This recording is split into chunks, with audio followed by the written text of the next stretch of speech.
Yeah. Okay. So today, as I mentioned the last time, I will leave few minutes for question answer session. Before that, I thought I will talk a little bit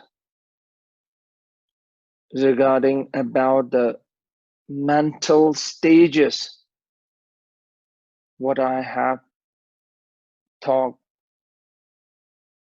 past few weeks.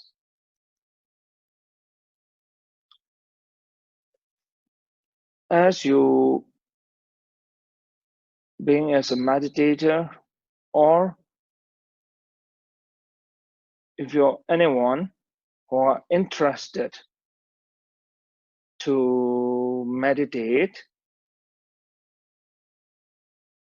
it's important to understand the way of how you can train your mind.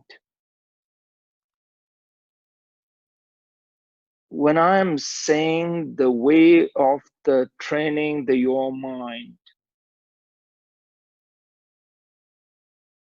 it is the way of the training the mind. What you have to understand is that how you can overcome the obstacles when you are meditating. So meditating, it's not only sitting quietly, and also meditating does not mean that you can sitting quietly and closing your eye. It is much more than that. The most important thing is that when you are meditating, lots of the thoughts, lots of the distraction will come. So you have to know how you can overcome those distractions, which is not letting you meditate properly. So that's, I have mentioned the last time the few steps that how you can overcome the distraction. And also the last time I mentioned about the different stages, different stages I talk about nine of the nine mental state. So if you are a serious meditator, it's important to try to reach the higher mental state. Normally, if you are serious about the meditation, it will take only 6 months to achieve the shamatha mental state. But even if you are not that serious, but if you are the constant meditator, you should achieve the shamatha state within 2 to 3 years, that you should achieve the shamatha state.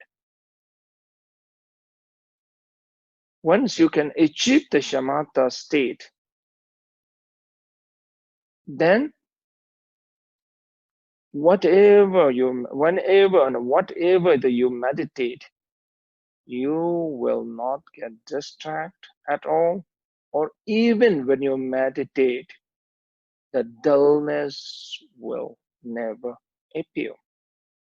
So that is the very important point. But even if you have not achieved the shamatha, but still it's important to achieve the 6th or 7th, the mental state. Once you reach of the 6th or 7th of the mental state, you can see big difference while you are meditating. You can focus, you can concentrate very well. So that's why in these last sessions, I was talking about the 9 mental state. So I reached last time, I think I reached at the 5th of the mental state. I was talking about the 5th mental state. Now today I will leave for the question answer session. So that's why if you have any question, then you can raise your question. Please go on if you have any questions.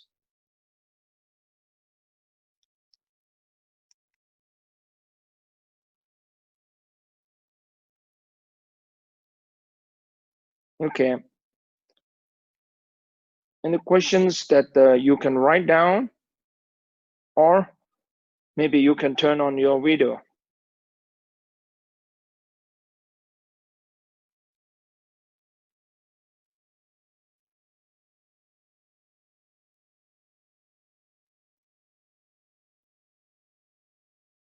Okay. Okay. Can you turn on the video? First, the Yishi. Okay, Yishi, the duck. Can you turn on the video?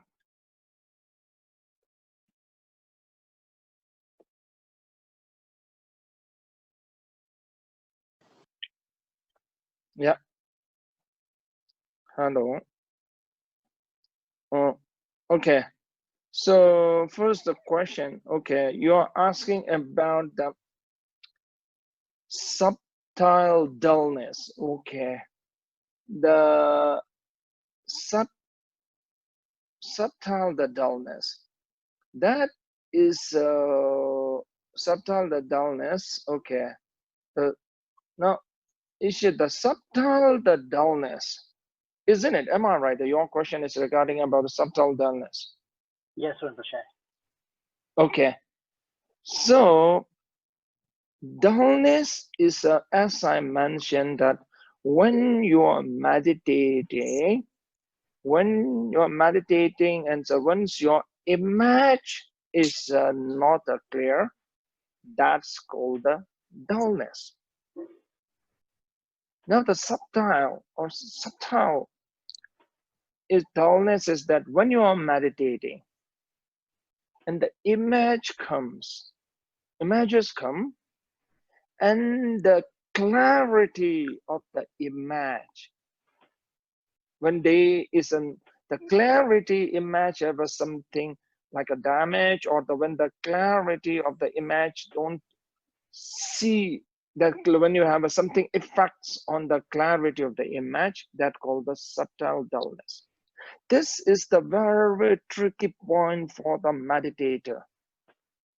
So when you're meditating and the images comes, but still the clarity is not there. So it's some sorts of the like that when you're meditating, and when you have the image of the statue or the image of the whatever you are meditating, but that image is the clarity is not might be there.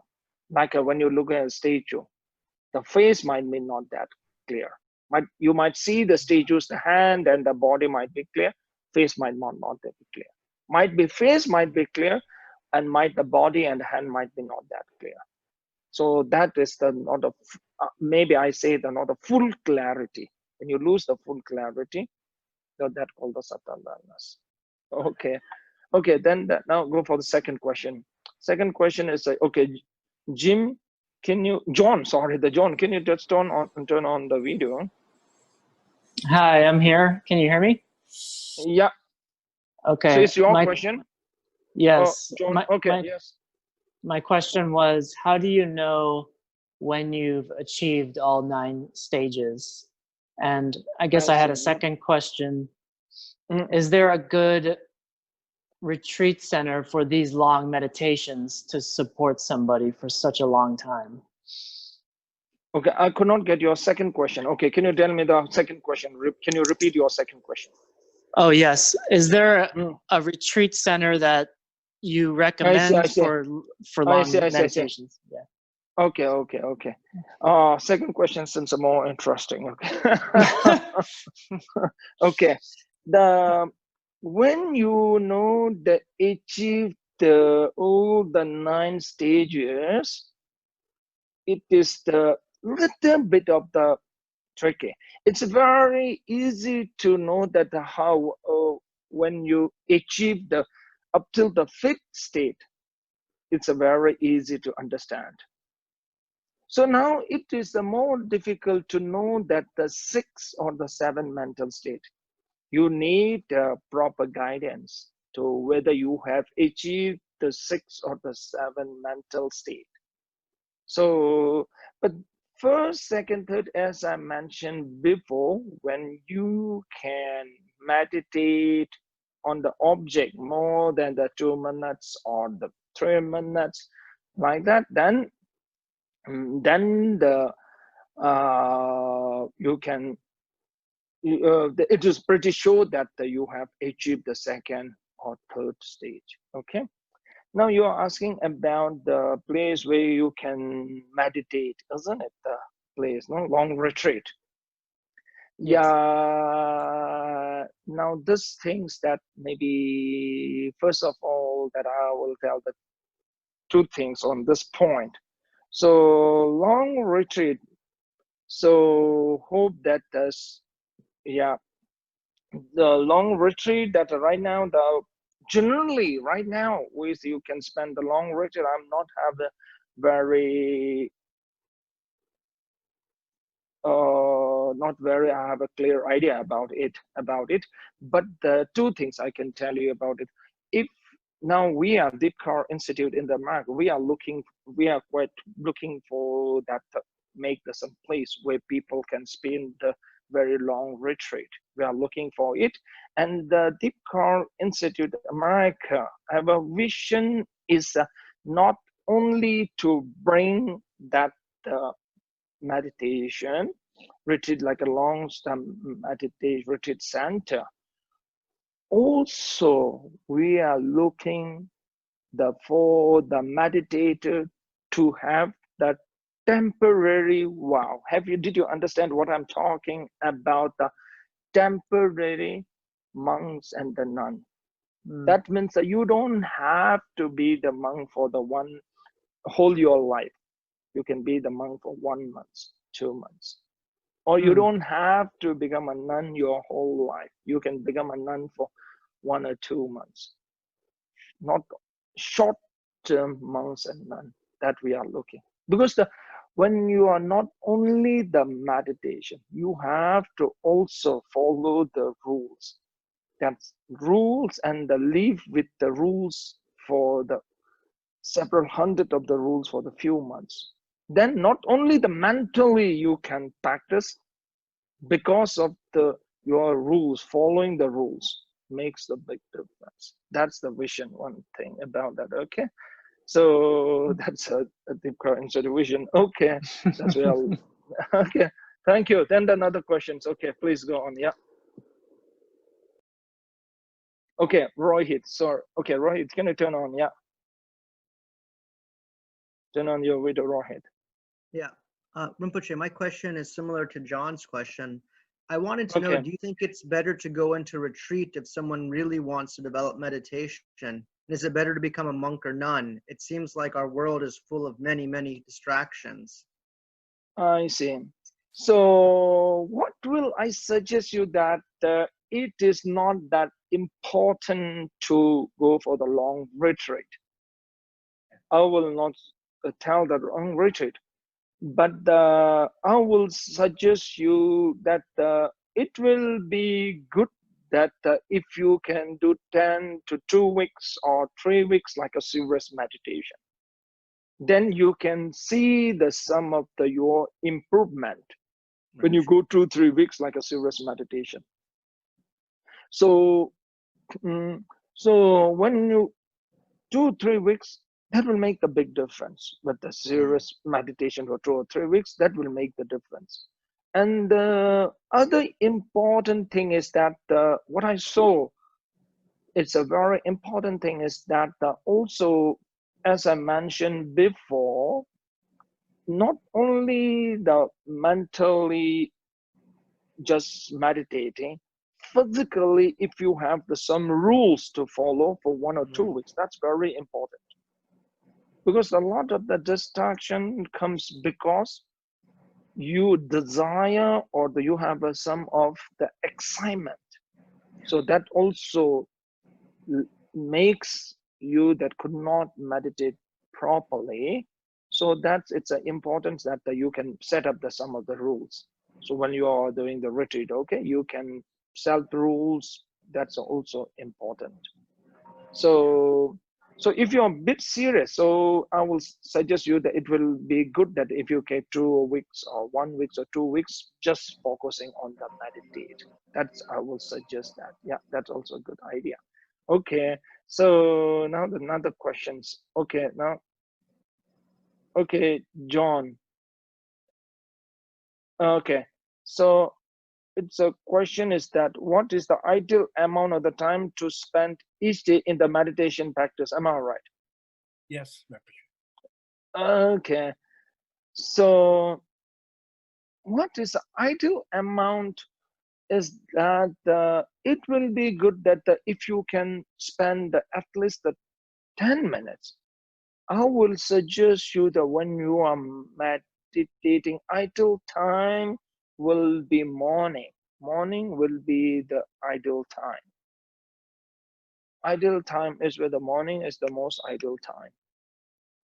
Ideal time, morning, at least 10 minutes. I will suggest you 10 minutes.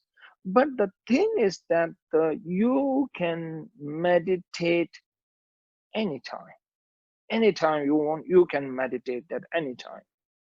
So that is you can meditate, and when you are eating the food, when you are walking on the street, whatever you do, you can meditate. When you are focusing on your present action, that is also the meditation. Most important thing is that the meditation means focusing. Focusing rightly, it's a meditation. But here with the ending, with the ending session, I thought to tell you one story. After the death of the Buddha, he is the closest attendant and the student, his cousin called Ananda. After the death of the Buddha, his closest student, the Ananda, have achieved nothing. He was following the Buddha more than 30 years. Many of the Buddha students who comes much later him achieved a lot of the very high states in the meditations and achieved the realization, but he have achieved nothing. So he was so unhappy with it, and he thought that now I should meditate. I should achieve the high mental state, or I should achieve the realization. So then he started to meditate. Very hard he was meditating. More he meditate, more he gets stressed, more he meditate, he got more frustration. Because now he was meditating with the pressure. He was meditating because of them. He was doing it to, he was meditating because he was thinking that now I should achieve the realization, I should achieve the enlightenment. So that he is having a tremendous of the pressure. So that's why when he was more meditating, he was getting more frustration. So then suddenly he remembered one of the Buddha's words: meditate while relax.